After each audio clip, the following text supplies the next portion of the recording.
This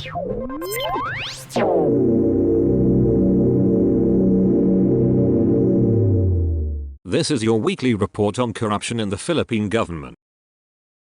Police arrested a barangay official wanted for murdering Barangay Nataban, San Carlos City, Negros Occidental on Wednesday, the 13th of December. Police identified the suspect as Barangay Nataban Cagorjol Ramos, 53. Ramos is the city's most wanted person, according to Police Lieutenant Colonel Jesus Mesahan Jr., San Carlos Police Chief. The suspect's arrest warrant was issued by Acting Presiding Judge Reginald Mercurio Funtabello of the Regional Trial Court Branch 59 in San Carlos City on the 1st of December. Ramos allegedly shot and killed his cousin due to a land dispute in 2010. The suspect filed a motion in court to reduce the case from murder to homicide to enable him to post bail. However, the court sentenced him for murder. No bail was granted to the suspect under the arrest warrant. Police are awaiting a court order to enable them to move the suspect to the Bureau of Jail Management and Penology.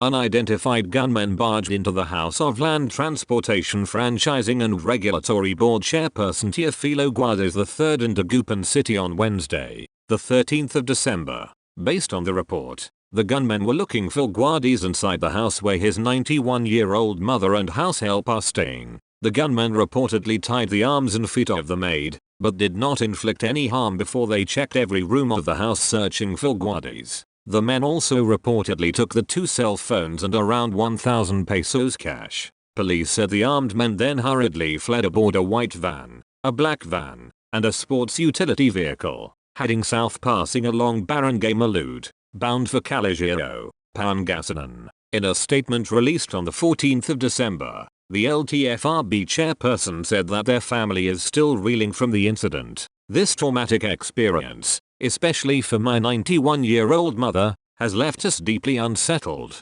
Guardes stated. He said that more than 10 men entered their residence. Such an incident, per Guardes, appears to be more than a routine robbery. It seems personal, and the motive remains unclear. While this incident has shaken our family, I remain committed to my responsibilities at the LTFRB, and I am confident that justice will be served. Updates on the investigation will be provided as they become available, he ended. 3 police officers were relieved from their posts for their alleged involvement in the leakage of a video showing the body of actor Ronaldo Valdez, who died on Sunday. According to the Quezon City Police District, relieved was a police officer assigned at QCPD's Station 11, Galas, who took the video as the first responder in the crime scene. Another personnel of the station then posted the video in a Viber group. Lieutenant Colonel Reynaldo Polade, the station commander, was also relieved of duty based on command responsibility. According to Philippine National Police spokesperson Colonel Jean Fajardo, it was QCPD Director Brigadier General Rodrigo Marinan who ordered the sacking of the police officers. This is a regrettable incident that was not supposed to spread on social media. If this was taken by our police responders for documentation purposes, there should have been no problem, Fajardo said at a press briefing in Camp Crame. But since this video found its way online, an investigation is now being conducted and those who would be found responsible would be liable for both administrative and criminal cases, she added. An investigation is still ongoing to identify the source of the video and the persons who uploaded it on social media.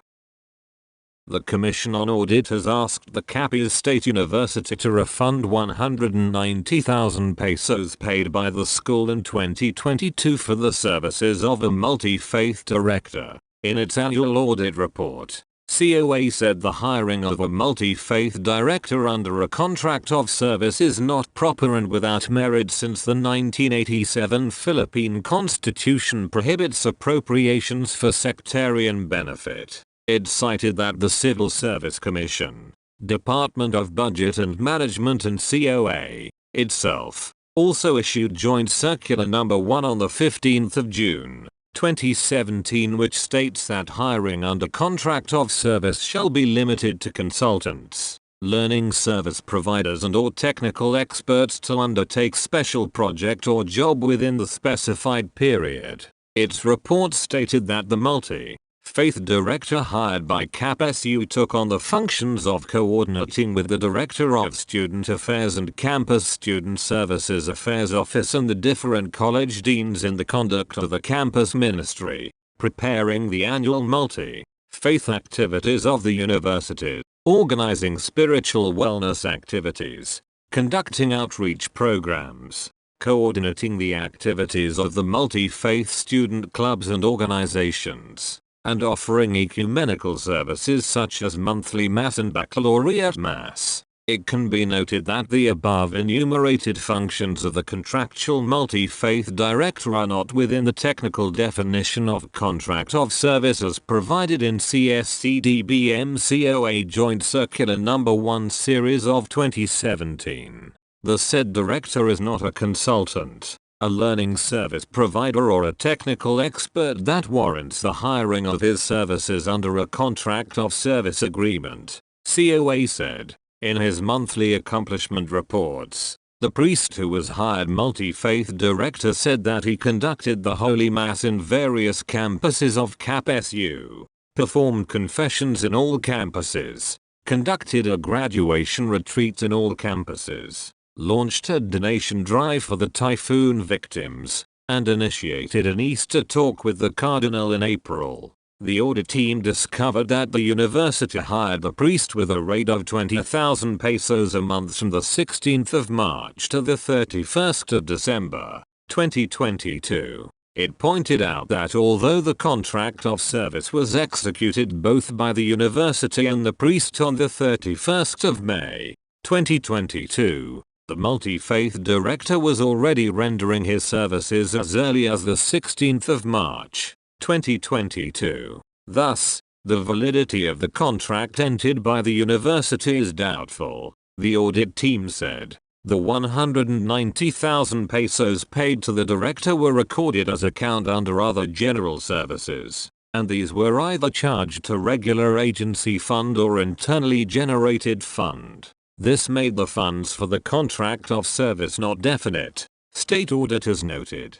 With the above noted deficiencies, the validity and propriety of hiring a multi-faith director under a contract of service and the corresponding payment of his services in the amount 190,000 pesos for CY 2022 is not meritorious, the COA stressed. Thus, COA recommended that CAPSU discontinue the hiring of priests, preachers or any religious leaders and require the immediate refund of 190,000 pesos paid to the contractual multi-faith director for his services rendered. Otherwise, it warned it would issue a notice of disallowance. That's all for this week. I'll see you next week with more stories of corruption and foolishness within the Philippine government.